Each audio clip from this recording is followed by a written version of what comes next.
Well, I hope you guys are having good weather. I'm just outside of DC in Northern Virginia, and it is drizzly. It is what we affectionately call London weather. Uh, Doug, you might be having some of this too down in Woodbridge. Um, yeah, definitely dreary and so forth, but it's sweater weather officially, which is super exciting. I don't know if anybody's a fan of Saturday Night Live sweater weather. 50th season this year. Anywho, okay, well, today we are talking about chapters 9, 10, and 11. So I hope you guys had a chance to look through it and read through it. I got to tell you, this is probably one of my favorite sections of the book, mostly because I love the outward mindset pattern. It is one of those tools that I have found so incredibly useful throughout my career. And just the way that it kind of manifests in the way that things are going.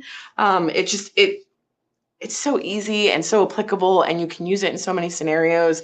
It's just one of my all-time favorites. So I was really excited about this, and I was telling our team, I was like, I could do hours on just these 3 chapters, but I don't think that's going to work out today. So in this beautiful hour that we have together, I would love to just jump right in. So for those who have, all right, California, way to go. All right, so those who have been here before, this will be a little bit of review, so I apologize ahead of time, but want to make sure that everybody is square on kind of how to do what and all of those things. Obviously, on the right-hand side, you guys are already using the chat feature, which is awesome.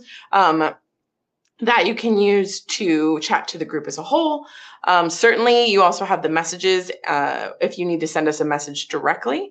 In documents, you'll see that we've uploaded a couple of different things in there. So the Apply SAM tool, that'll be one that we talk about today. Certainly, if you've got any trouble with sound or video, there's a kind of a QRC, frequently asked questions type deal in there. And if you want to talk with us, there's a way that you can book with us in there. There's also the Q&A tab all the way on the right. So if you have any questions that you want to send in, you can send them separate from the chat if you want to have those kind of highlighted, that kind of thing. If you are interested in coming on stage at any point in time, we have the raise hand feature, which should be in your bottom right. I can't be trusted to find the right slide to share, but it will be in the bottom right-hand side.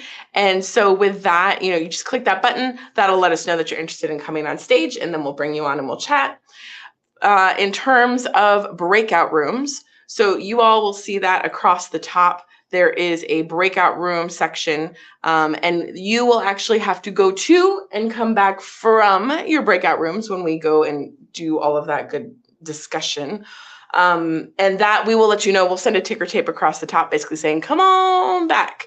And you'll see it in the chat too. So don't stress too much. If you're new, no big deal. We will figure it all out together. If you get stuck, no problem. We will have always somebody here on stage with me. So at the top, that's kind of your way to navigate back and forth. You'll see stage all the way on the left. So when it's time to come back, you click stage. Okay, so with that, let's jump in. All right, so SAM in general is an acronym that stands for See Others, Adjust Efforts, and Measure Impact. 3-step process, and it's something that is talked about in all of the chapters that we read through for today, which I think is a really interesting way to do it. I got to tell you, the Alan Mulally story of Ford Motor Company is one of my favorites. If you've sat through any of our training courses, we use that video in developing and implementing an outward mindset, where Alan Mulally is actually recounting this story to a group of college students. And I love the way that he talks about it. And it's one of those things that I think it was so incredible in so many different ways, right? Because when we've talked previously, a lot of what we've talked about with outward mindset, it's different, it's unexpected, it's weird, and it's a lot of these words that were used to describe outwardness from people, I'll say, like, quote, on the outside.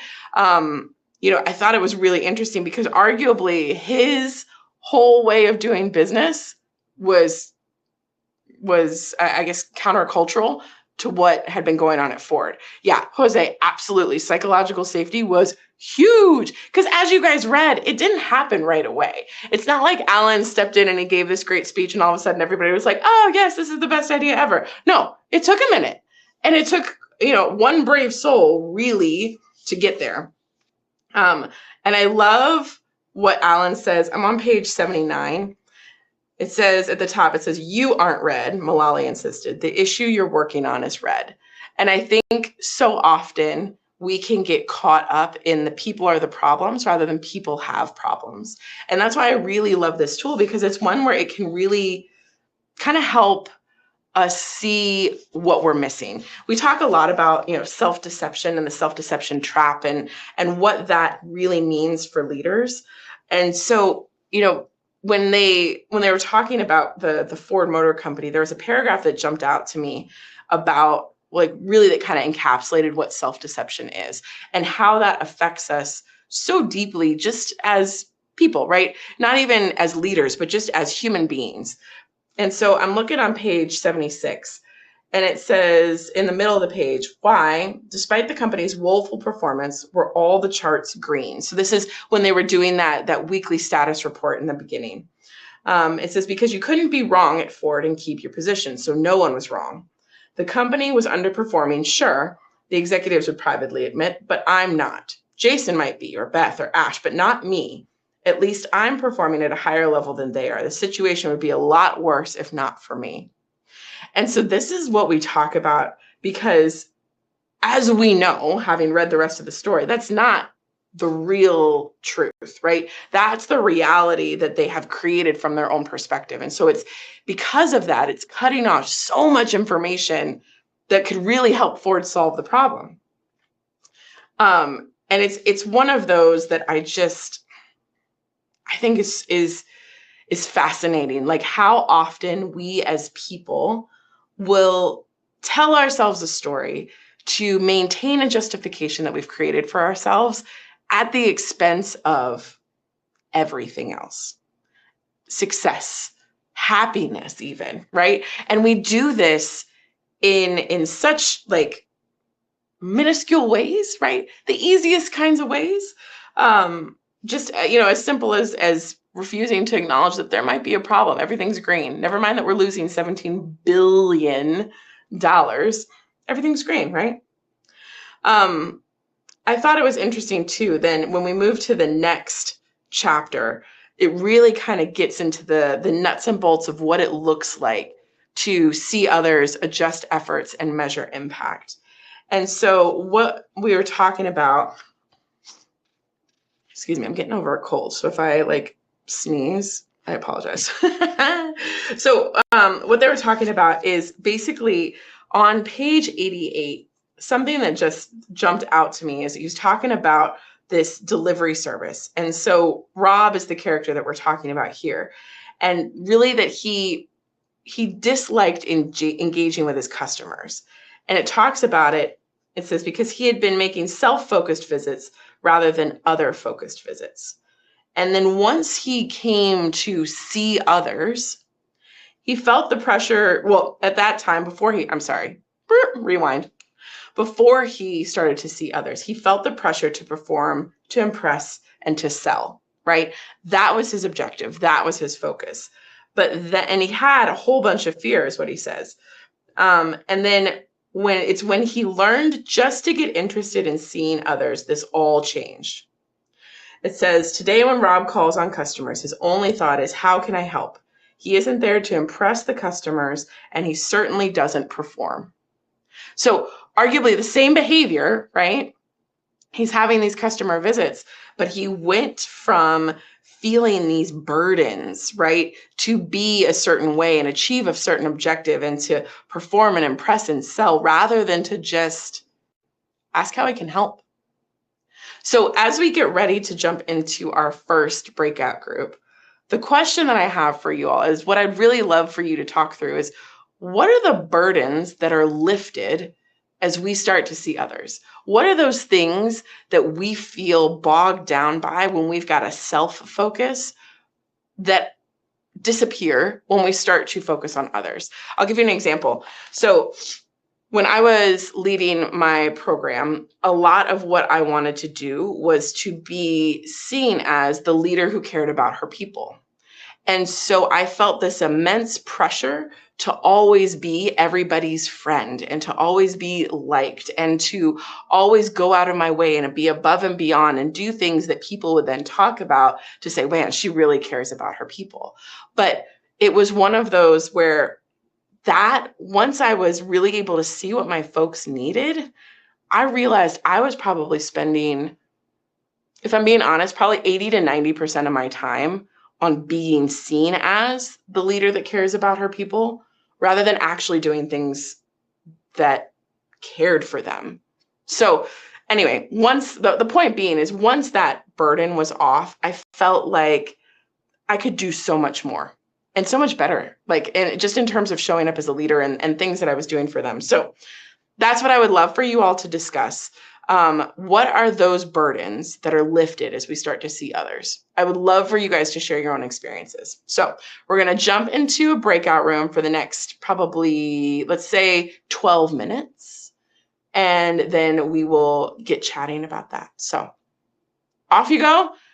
Click that breakout room at the top and jump on in. Oh, sorry. It says networking now. I apologize. It used to say breakout rooms. Now it says networking.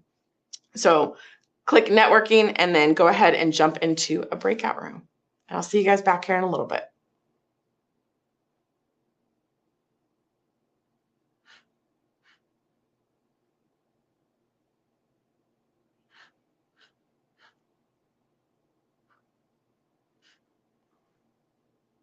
And if you aren't able to jump into a breakout room, just shoot something in the chat and let me know.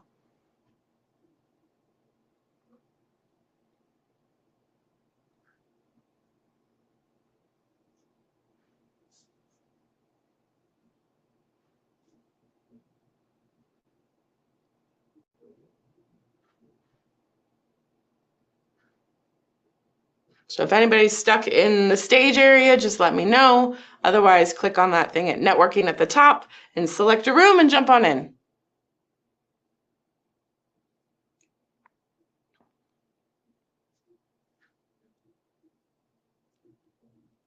Yes.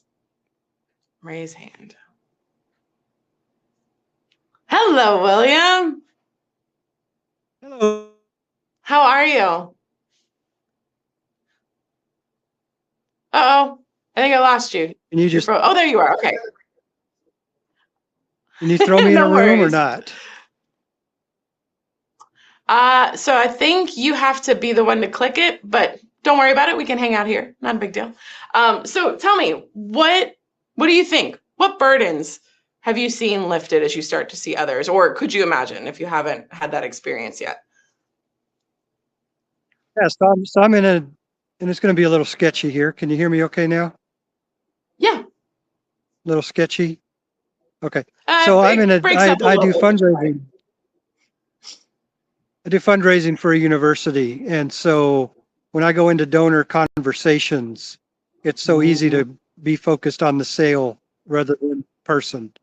And so that was really, um, really meaningful to me to think about it in that way, even as I'm mentoring others. How do you know your posture going into a conversation? Because you really want to learn what their interests are and learn what what they want to see from the institution, what they're looking for before they'll support. Yeah, no, that's great. I think, anytime you're talking money, I think it's real easy to to invite whether it be a self-focus or inward mindset, all of that, right? Because whether it's that, you need that money, right? And you could see that person as a vehicle, or instead, maybe it's that you're more focused on needing to be seen as somebody who doesn't ask for handouts, right? Or like whatever that looks like. I feel like money always can complicate it. I love that though. So how have you seen people respond to that change?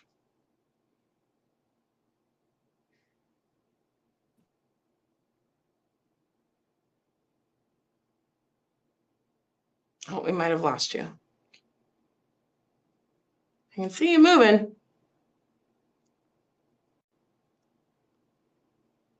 William, are you still there? Oh, Oh. Oh, and he's back. There we go. Can you hear me? You look frozen on my end.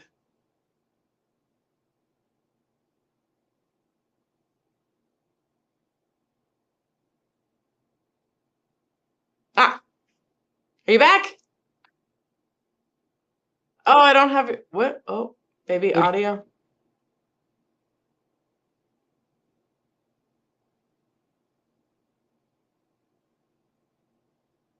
I think we might be having some connectivity issues.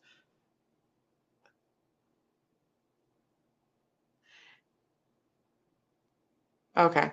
All right. Well, William, if you want, you can throw it in the chat by all means. Is anybody else still here in the stage area? Is it me, myself, and I?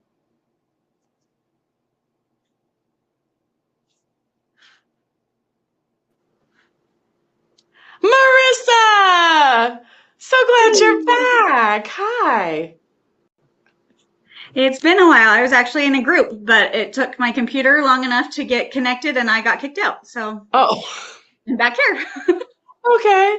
All right. Well, what do you think? What burdens have you felt lifted as you start to see others?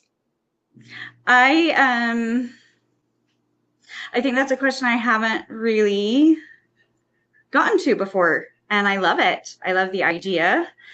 When you're not worried about them judging you. Yeah. I'm intrigued. What burdens, like, what? Imagine then with me, ideate. Right.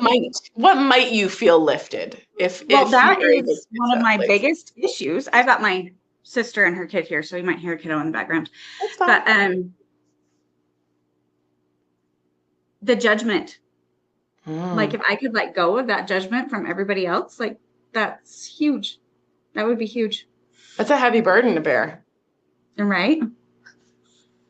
I mean, I think the thing that's so wonderful about what happens when we turn outward and like we start to get out of this like self-focused thing is that there are ideas that will come to us that never would have come to us otherwise. So like when you absolve yourself of that burden of feeling judgment, like what might occur to you? I mean, the possibilities are endless. Right. So what's standing in the way? What's standing in the way? My physical limitations right now, I think, are part of it. Yeah. And me trying to figure out what that is. Yeah. Yeah. Sounds like me hear from Karen too. Listen, yeah. I love it when y'all come back for a second one or a third one. I love it when you guys see or repeat attendees. But no, I think it's one of those, it's a process, right? And you may find it easier in certain situations to see others than in other situations, right? Like that's just the reality of our life, right? There are people in my life to which it is very easy for me to see them as a person. There are other people in my life where it is still a tremendous effort to this day. Like, and it's the reality. And all we can ask for is that we've got progress, not perfection.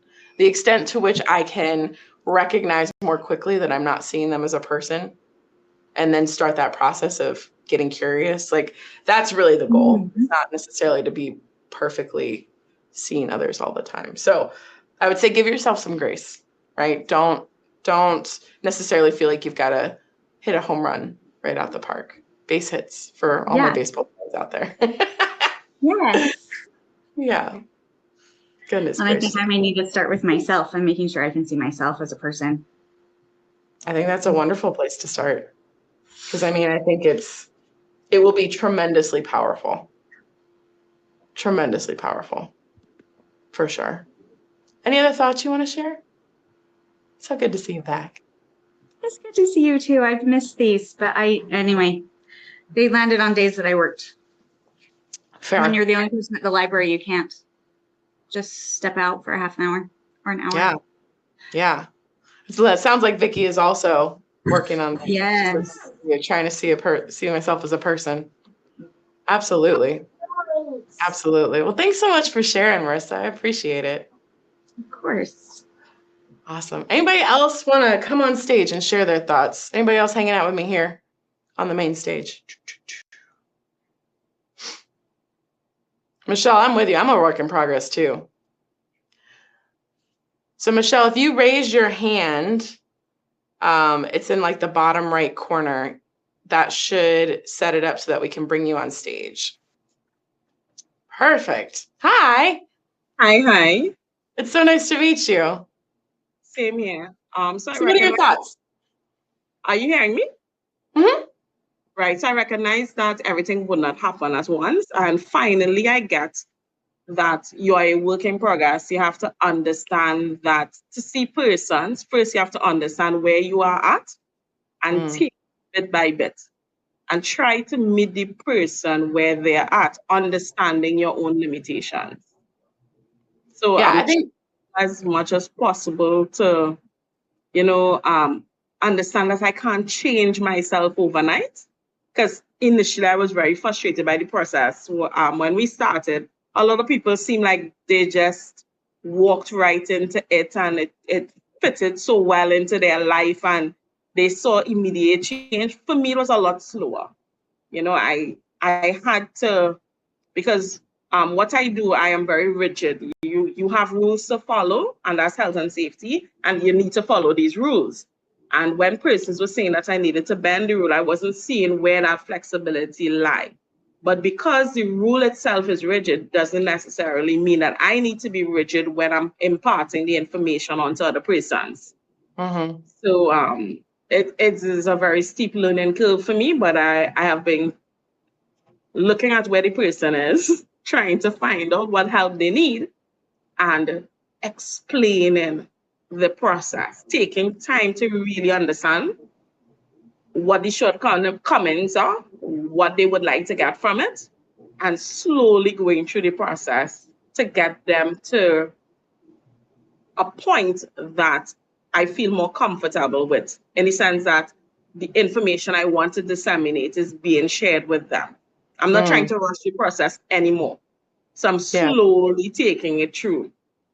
Yeah. No, I love that, because what you're talking about in a lot of ways is something that we refer to as the influence pyramid. Yeah. And really it's kind of, whenever we're talking about we need somebody to do something differently, whether it's a process that we need them to follow that they're not doing, or we need them to respond in a different way or change their behavior, whatever that looks like. And you're right, like you talk about, explaining to them why it's important, right? That would be the teach and communicate level. And then understanding and where they're coming from, like a lot of that's the listen and learn level, which is just right below it. And then I think what we're talking about here too is really at the foundation. We talk all the time about how the behavior will only be as effective as your mindset. So if you are doing all of these things from an inward mindset, it can feel almost manipulative. But what I'm hearing you say is, you're trying to really understand and get outward, right? Understand where they are, understand the challenges that they're going through, while simultaneously knowing yourself, which I think is a beautiful way to do it. I wish that I had the same natural intuition that you do. I can't say that I do, but it's one of those, like, really at its foundation, that mindset is going to determine the effectiveness of anything that we're trying to implement, right? And so, the building the relationships, which you're talking about, getting to understand the person and what drives them and all of those things. I mean, absolutely. Because think of how much more difficult it would be if none of those things you knew, right? Like if you are basically in there making assumptions or just trying to like restate the same thing over and over and expecting a different result. I mean, that's a lot of effort. Yeah, but that's what I was doing in the past. So this kind of made me look at it from a different perspective and kind of is guiding me into a new way of doing things. So before I was hitting a brick wall over and over and over, and I was like, well, why are these people not getting it? But with this training and reading the book, I'm starting to see that, hey, they really don't understand it, so find another way to explain it. Go back down through the pyramid. So when you're stuck at one level, okay, let's go lower and see what I can change and how I can influence the person differently. Yeah, absolutely. I think the thing too that's so cool, let me see if I've got So like, hold on, I'm going to put it. So when we talk about the outward mindset pattern, if you look, a lot of the ways when we talk about teaching it, that influence pyramid is really just turned on its side. So like when we're talking about adjusting efforts, just like you were talking about, well, maybe I need to go at a different level of the pyramid. That's adjusting efforts, right? Yeah. Like you're adjusting what it is that you're doing in that moment to make sure that you're being most helpful to that other person. So I love that like you're combining all of these principles and seeing some effective change there. That's amazing.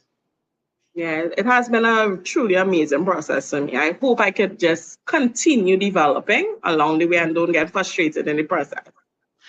I mean, I won't lie. Like I feel like I don't think there's a person out there that hasn't been frustrated in a moment, but to the extent that you can keep your eye on the prize, right? And keep that objective, I think you're going to be great.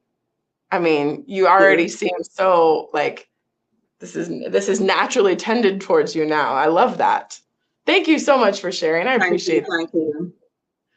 All right, is everybody back? Yes, Karen, I love what you're saying there. It allows you to slow down and build relationships. I mean, I cannot undersell the importance of building relationships. I think that's huge. Okay, friends, are we back? Is everybody back? Can you throw it in the chat? Did everybody leave? It looks like everybody left the breakout rooms. That's good. Happy to have you. Okay. Anybody want to come on stage and share what you talked about? Just raise your hand if you are interested. Bottom right corner. No one?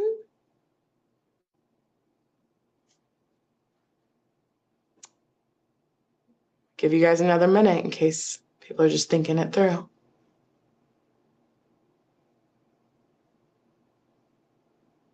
All right. I think that lifting these burdens is probably one of the biggest ahas I've had as a leader, just because I don't think I realized how heavy the burden was that I was carrying to begin with until it was gone. So that's just my 2 cents. Okay. So the next part that I love to jump to, so when we're talking about, oh, hi, Al, you're muted. Gotcha. There you go. Okay, so I'll jump in here. We had an interesting conversation. We started talking about, as I interpreted it, our facilitation of inward and outward, and how my own facilitation, or how our own facilitation could wind up being inward.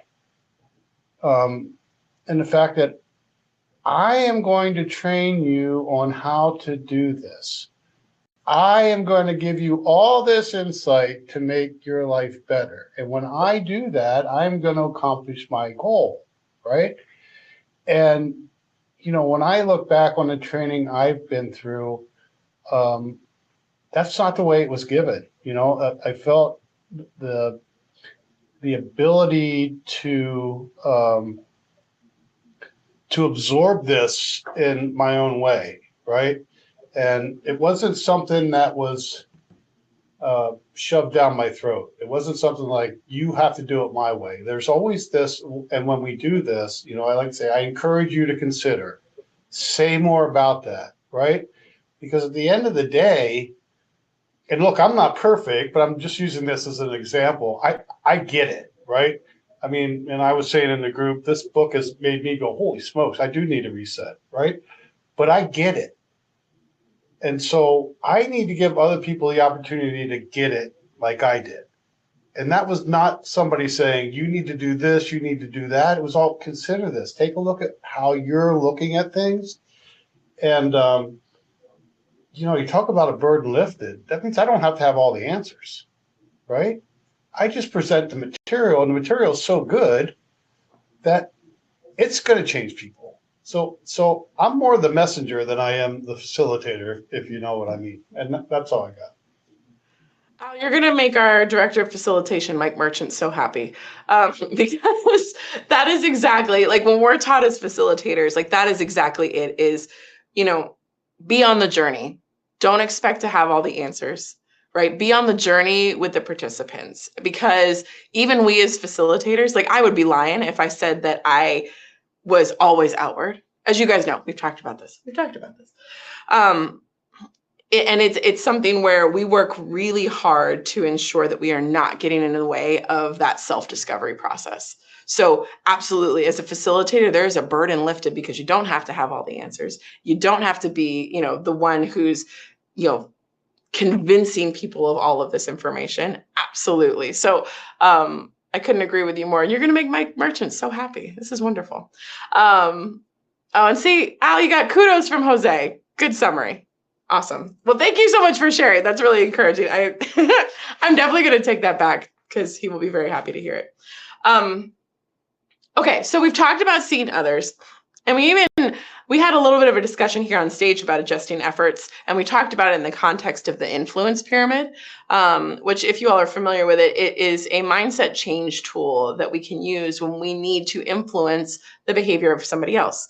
But of course, as with everything that we talk about here at the Arbinger Institute, mindset is absolutely critical to its efficacy. So without an outward mindset, it will not have the intended impact, right?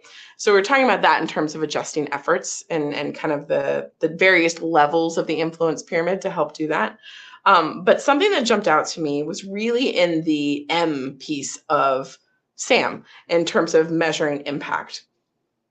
And the thing that I really thought was interesting, it was on page 95, and that's when it jumped out to me. It's like when they were talking about the Hope Arising team, and it says they knew they needed to assess what was happening on the ground. What kind of metric, one team member asked, would show us our impact and not just our output? What impact do the people want? Another responded. What are they hoping clean water will do for them? If we had answers to those kinds of questions, maybe we could figure out what we should be measuring. And I gotta tell you, when I read this the first time, I realized how many organizations and teams I had been a part of where all we were doing was measuring output. And I didn't realize that, like, even we were seeing others and we were adjusting efforts, but our measurements were still self-focused. Like, am I producing the number of widgets that I'm supposed to be producing? Vice, is the widget being produced helping us create the product that we need to create, right? Or am I producing the widget in such a way that it's helping the next team complete their job? So the question that I have for you all in life, right, whether it's at work or at home, where might you be measuring output instead of impact? And I would love for you guys as a group to just kind of brainstorm new ways of measuring, right? What are some different ways that you can, measure your impact on others? Can you ensure that it's not output? Can you ensure that it's not self-focused, right? Or that it's not an inward measurement tool? So what we're going to do is we're going to jump into breakout rooms. I like 12. I don't know why I like 12, but we're going to do another 12 minutes. So we're going to jump into breakout rooms for another 12 minutes.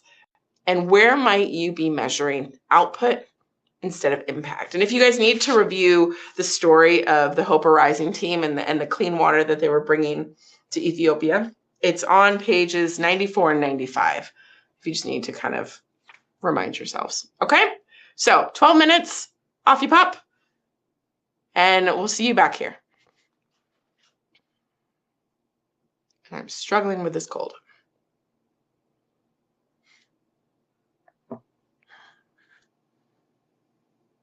And per usual, if you're stuck on stage with me, drop it in the chat, raise your hand. I want to hear your thoughts.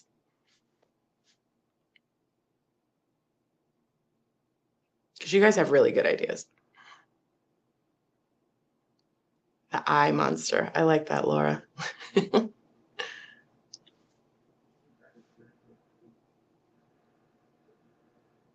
anybody still here on stage with me? Even if you don't want to raise your hand, just throw it in the chat and then we can chat in the chat. We're just going to go with it today.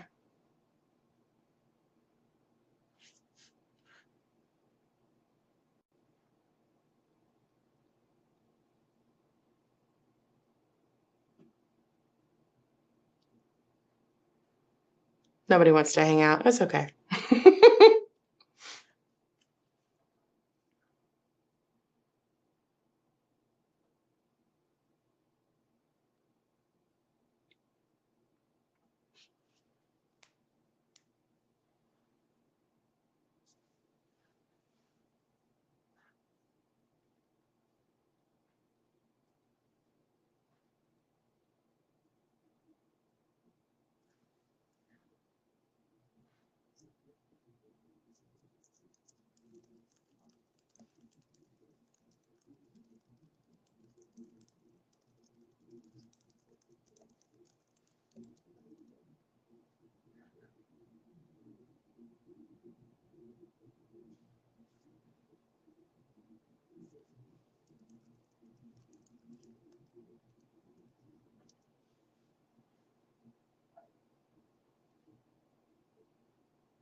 Now have a fly in here with me.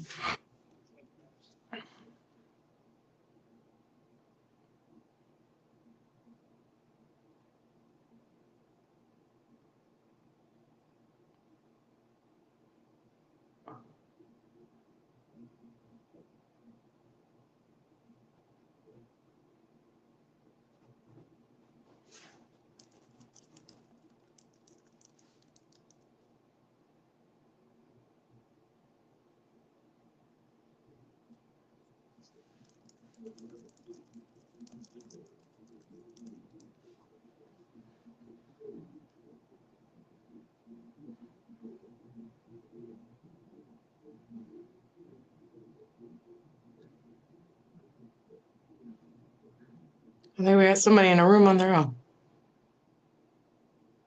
Oh, no, they have a friend.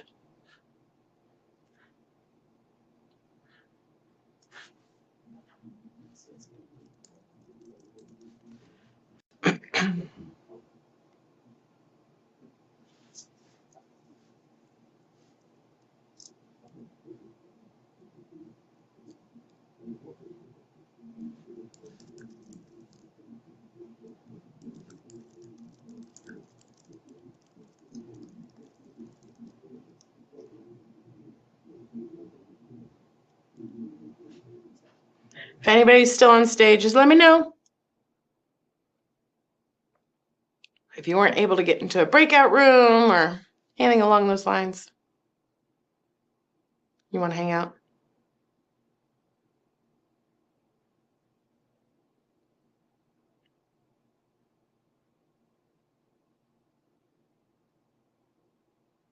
Okay, this bug is going to drive me crazy.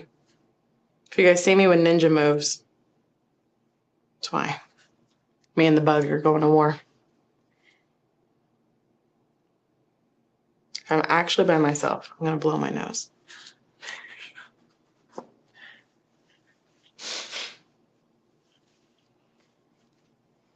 telling you, this cold is getting me.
Hello?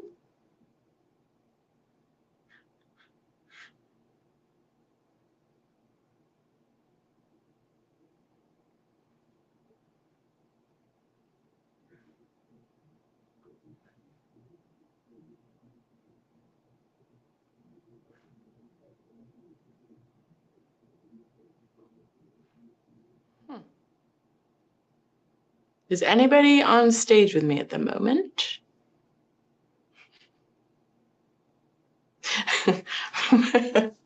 Just me and my conscience. That's what it is. Oh, okay. Yeah, just me and my conscience. A ghost, yes. Thanks, Jen.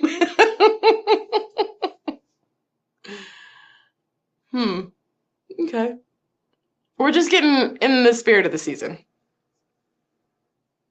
A glitching ghost. It's perfect.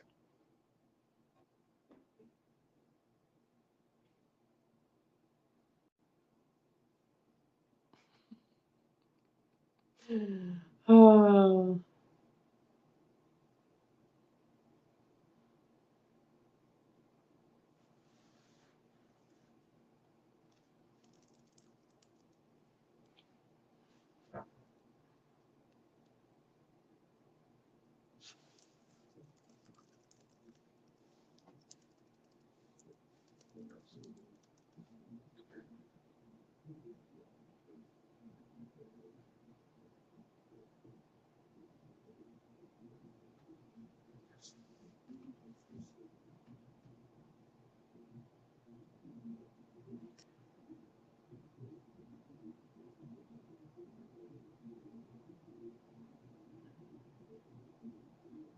Mary Jo, are you thinking you may be the one on stage with me?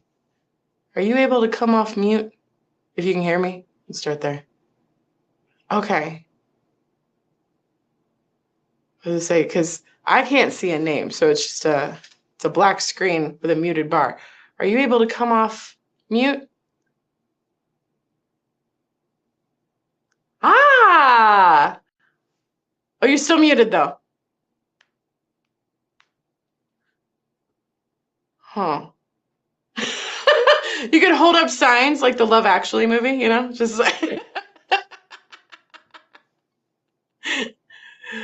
Oh, I was gonna say, we might move you up. Oh, are we good? No? I say you're still showing muted for me. But you also don't have a name on my screen, which is so weird because you have a name in the chat. I think Goldcast is having a hissy fit. We might move you off the stage and then have you rejoin. Yeah. So then raise your hand again for me, Mary Jo, and then we'll bring you back.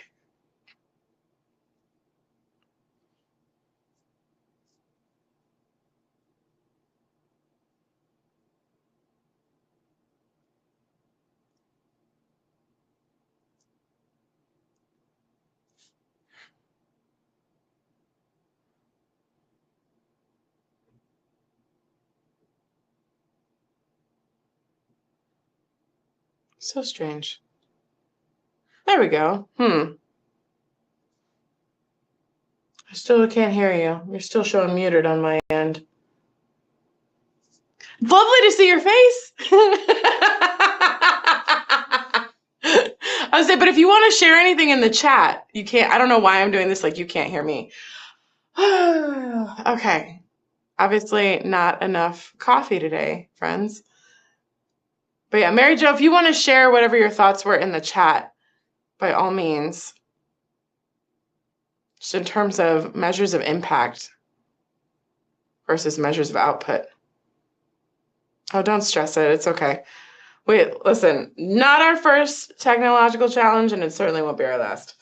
But if there's, I mean, like I said, if there's anything you want to share, by all means, throw it in the chat.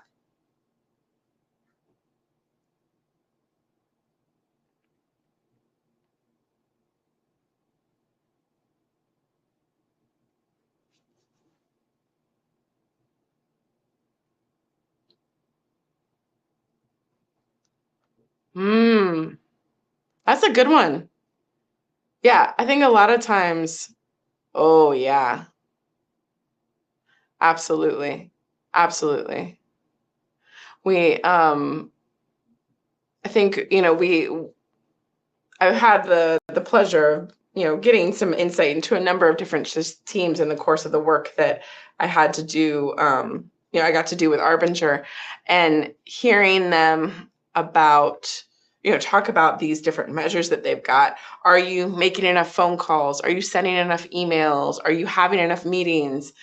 But that really isn't the measure that we're looking for, right? It's, did we get the client what they need? Do they now have the product, the solution, the service that they need in order to be effective, rather than have we had enough phone calls with them this month? Well, were the phone calls productive? Like, I ran into this a lot with my first line leaders, in that we were tasked with having monthly check-ins with our employees. So one-on-ones once a month. Well, you can check that box. Did you have it? Yes. Was it helpful? That's a whole other question. That's something where it's like it would vastly differ between the manager that was holding the meeting. Some, it was like 6-minute conversations of like, hey, do you have everything you need? Yeah. You happy? Yeah. Okay, great. Have a good day. Vice, other ones where it was far more, okay, what are your challenges? What are you going through? What are your needs? Like, seeing others is in the context of these meetings, and then adjusting efforts as a leader to then be more effective for your folks. But, and then measuring the impact of those meetings, right? Did what we talk about, was that helpful? The change that I made coming out of that meeting, was that helpful? Versus, did I have the meeting? Yes or no? So yeah, absolutely. I agree with you, Mary Jo. I think sales is super, super keen. Great conversation to help our teams change their perspective regarding what is the impact they made. It helps them go into a conversation thinking differently. I like that. Asking different questions. Vicky, work tickets by the number of tickets you close versus the amount of work. Aha. Woo. Yes. You must be in IT, I'm guessing.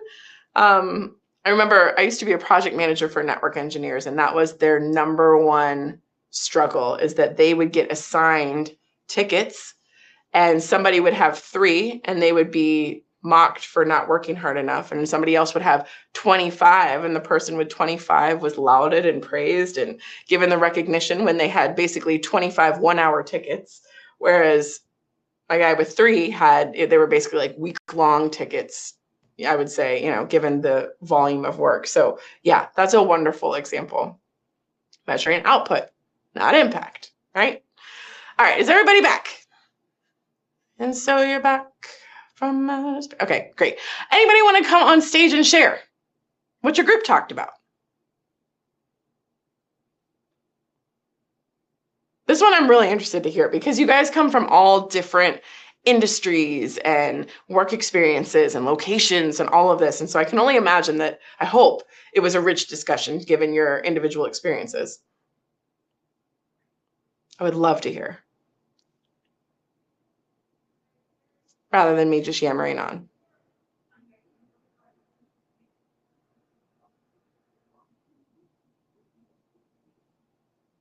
All right. Peter, you're still muted for me. There we go. One of the things that came up several times was the difficulty of measuring, if you like, the most important impact, which is often long term. I've been involved at Bethlehem University in Palestine, and one of the impacts we want to have is for students to learn, to gain knowledge, to gain skills. But long term, the big impact we want to have is for people to become resilient and creative in the way in which they approach the situation that they're confronted with. And the difficulty of doing that. And one of my objectives was to create a little oasis of peace there. And how do you measure that? And it's often when students come back, or graduates come, and they reflect back and talk about, what a peaceful place it was for them to study. And in the immediate, though, the output is the much easier one to measure, and often because it's easier, that's where you drift towards. And several people made their comment about the long-term impact. Really, is the one that we're most wanting most, and yet it's the one that's sort of nebulous in some way, and rather difficult to find a suitable way to measure it. Yeah. I mean, 'cause you're talking about, really important impact, right? I mean, you're talking about livelihoods and safety, physical safety, emotional safety. I mean, you're right. It's hard to wrap your arms around that, but I love that that's where your head is, right? It's not, well, is everybody graduating with a 3.0 and higher, right? Because that would be the easy metric. And I think that sometimes those impact metrics can be harder. I think that that's one of those things where it's like, I don't know that it's always the case. I'm thinking out loud, which is always dangerous. But, I'm just thinking through, it's like, if it is higher stakes, is it harder to measure? I don't know. What do you think, Peter? Well, yeah, I think it's in some ways almost impossible to measure. And that's where I've struggled, I suppose. When you talk about people becoming resilient and respectful and open, those are the things I want our students to develop and to become, so that the way in which they engage with others is respectful, is enlivening and enriching, and they're nebulous things, but it's really what I'm wanting, so that no matter what their circumstances are, that they're able to live life as fully as they possibly can. Now, how do you measure that? But I'd come back to Václav Havel's comment about hope, because I think one of our big challenges is how do we keep hope alive in the situation that we've been in. And he talks about it as the hope not so much being the conviction that something's going to turn out well, but the certainty that something is worth doing no matter how it turns out.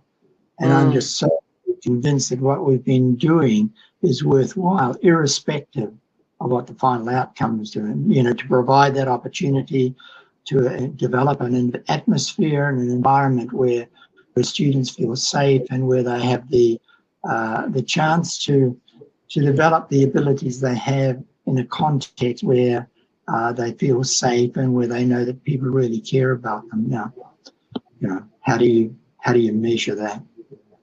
I think that's the epitome of seeing others. Oh, we've got a request from Al. Can you repeat what you just said about hope? It's not the conviction that something's going to turn out well. It's the certainty that something is worth doing, no matter how it turns out.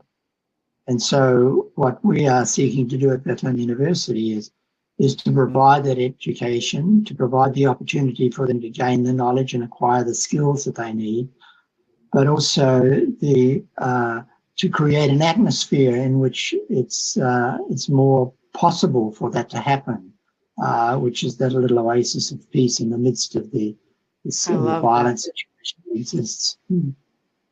Man, Peter, I love what you guys are doing out there. I think that's absolutely tremendous. And the fact that you're looking beyond them as students, I think speaks to the depths to which you're seeing them as people, right? I mean, they're not just bodies that fill a seat to get a grade and get an education. It's so much more than that. So I think that was really tremendous, Peter. Thank you so much for sharing. I really appreciate that. Anybody else in our last few minutes who would love to come and share?